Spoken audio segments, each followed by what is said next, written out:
మీరు ఎప్పుడైనా ఆలోచించారా, రాత్రికి రాత్రే వేలాది కుటుంబాలు ఎందుకు వారి స్వగృహాలను వదిలి పారిపోవాల్సి వచ్చిందో?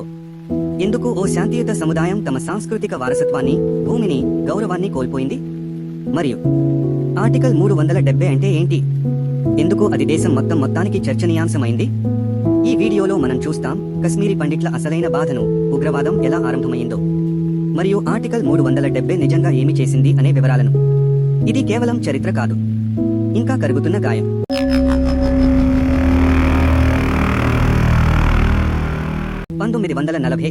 భారత స్వాతంత్ర్య సంవత్సరం. ఆ సమయంలో జమ్మూ అండ్ కాశ్మీర్ అనే ప్రిన్స్లీ స్టేట్ ఉండేది. హిందూ రాజైన మహారాజా హరిసింగ్ పాలించేవాడు, కానీ జనాభాలో మెజారిటీ ముస్లింలు. భారతదేశం, పాకిస్తాన్ విడిపోయినప్పుడు ప్రతి రాజ్యానికి 3వ ఎంపికలు ఇచ్చారు. భారత్లో కలవచ్చు, పాకిస్తాన్లో కలవచ్చు, లేదా స్వతంత్రంగా ఉండవచ్చు. మహారాజా హరిసింగ్ మొదట్లో స్వతంత్రంగా ఉండాలని నిర్ణయించాడు. కానీ అక్టోబర్లో పాకిస్తాన్ నుంచి తెగదెంపుల గుంపులు కాశ్మీర్పై దాడి చేశాయి. భయంతో మహారాజా భారతదేశంతో యాక్సెషన్ ఒప్పందంపై సంతకం చేశాడు. కాశ్మీర్ భారత్లో కలిసిపోయింది.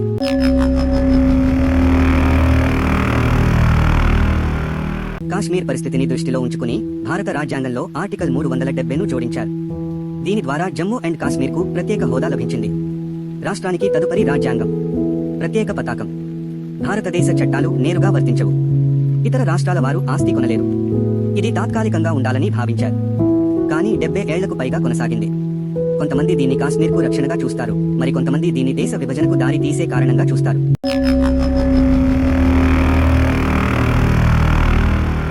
1980 నాటికి పాకిస్తాన్ ఇసి ద్వారా ఉగ్రవాద శిక్షణ కేంద్రాలు ఏర్పడ్డాయి. ఆఫ్ఘాన్ యుద్ధం తరువాత ఆ ఉగ్రవాద శక్తులను కాశ్మీర్పై దృష్టి సారించారు. మసీదులలో ఉగ్రతత్వం, విద్వేష ప్రవచనాలు పెరిగాయి. హిందువులపై వ్యతిరేకత స్పష్టంగా కనిపించసాగింది. 1989లో ఉగ్రవాదం ప్రారంభమైంది. భారత ఆర్మీ రంగప్రవేశం చేసింది, కానీ ప్రజలు అప్పటికే భయంతో వణికిపోతున్నారు.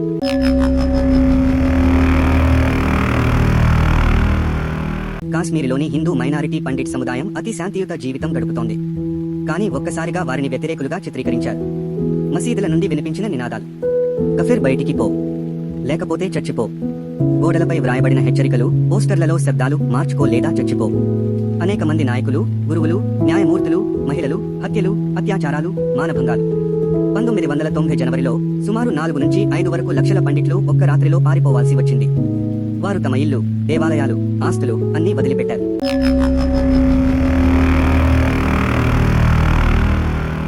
జమ్మూ, ఢిల్లీ లాంటి ప్రాంతాల్లో తాత్కాలిక శిబిరాల్లో తలదాచుకున్నారు.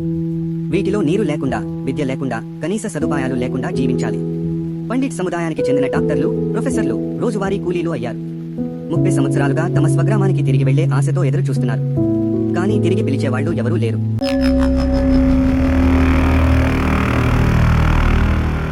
కొన్ని ప్రభుత్వం ఆర్థిక సహాయ ప్యాకేజీలు ప్రకటించాయి, కానీ పునర్వాసం వంటి ప్రధాన నిర్ణయాలు తీసుకోలేదు. ఓట్ల పాలిటిక్స్ కారణంగా వారి బాధను వినిపించకుండా ఉంచారు. సంరక్షణలు ఇచ్చినా న్యాయం మాత్రం ఇవ్వలేదు. దేశంలోనే శరణార్థులుగా మార్చేశారు.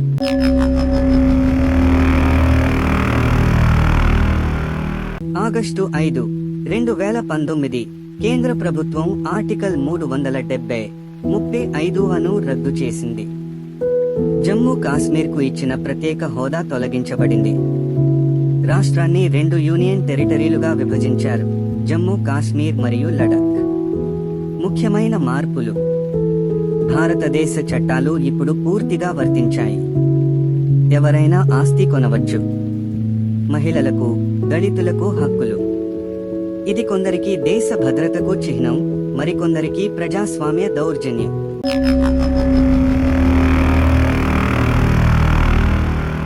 మొదట్లో ఇన్స్ట్రుమెంట్ షట్ డౌన్, కర్ఫ్యూలు లాంటి భద్రతా చర్యలు తీసుకున్నారు.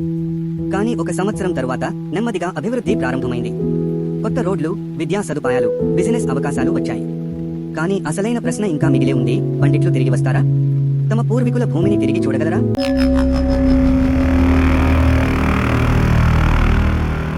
కశ్మీరీ పండిట్ల కథ ఒక సామాజిక వర్గం గూర్చి మాత్రమే కాదు, అది ఒక దేశం గూర్చి, మన కళ్ల ముందు జరిగిన బాధాగాథ. ఆర్టికల్ 370 తొలగింపుతో దేశం ఒకటిగా అయింది అని కొందరు నమ్ముతున్నారు, కానీ మిగిలిన బాధితులకి న్యాయం ఇప్పటికీ రాలేదు. మనం ఆ చరిత్రను మరవకూడదు. ఇది ఒక్క వీడియో కాదు, ఇది ఒక వంశం గొంతు. చరిత్ర పునరావృతం కాకుండా చూడటమే మన బాధ్యత.